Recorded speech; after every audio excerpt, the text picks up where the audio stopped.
বিদ্যুৎ বিলের অস্বাভাবিক মূল্যবৃদ্ধির প্রতিবাদে বিক্ষোভ বিজেপির। অস্বাভাবিক বিদ্যুৎ বিলের মূল্যবৃদ্ধির প্রতিবাদে নদিয়ার কল্যাণী বিদ্যুৎ দপ্তরের সামনে বিক্ষোভ বিজেপির।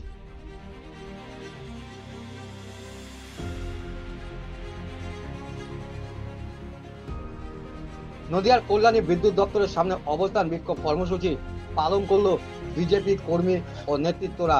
পাশাপাশি বিদ্যুতের মূল্যবৃদ্ধির প্রতিবাদ জানিয়ে বিদ্যুৎ দপ্তরের ডেপুটেশন দেয় বিজেপির পক্ষ থেকে।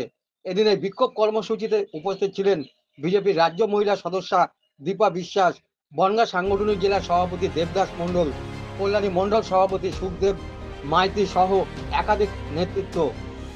বলছি দাদা, আজকে আপনারা কি করছেন এখানে?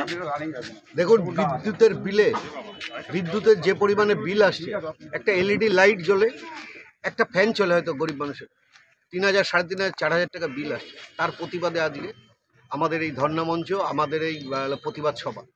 আমরা বিদ্যুৎ যেভাবে লোডশেডিং হচ্ছে এবং বিদ্যুতের বিল অন্যান্য রাজ্যে ভারতীয় জনতা পার্টির যেসব রাজ্য, ভারতীয় জনতা পার্টির সেই সব রাজ্যের বিল দেখুন আর এই রাজ্যের বিল দেখুন, তার প্রতিবাদে আজকে আমাদের এই বিক্ষোভ সমাবেশ। বলছি, মানুষের জন্য লড়াই করছে, সেই কণ্ঠরোধ করার জন্যে মাঝখানে দেখেছেন আপনারা লোডশেডিং করে দিয়েছে।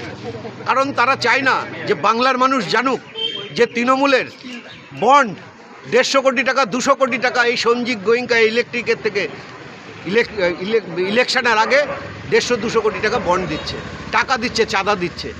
সেই চাঁদা কোথা থেকে আসছে?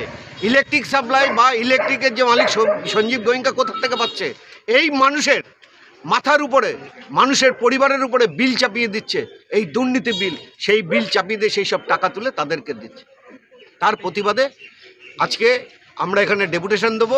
শুধু এইটুকু বলতে চাই, বিল যদি না কমে, এইভাবে গরিব মানুষকে যেভাবে শোষণ করছে, এটা যদি বন্ধ না হয়, বিলের মাধ্যমে যেভাবে শোষণ করছে, এটা যদি বন্ধ না হয়, এরপরে বৃহত্তর আন্দোলন আমরা করব। দরকার হলে এই সাপ্লাই অফিস তালা লাগিয়ে দেবো।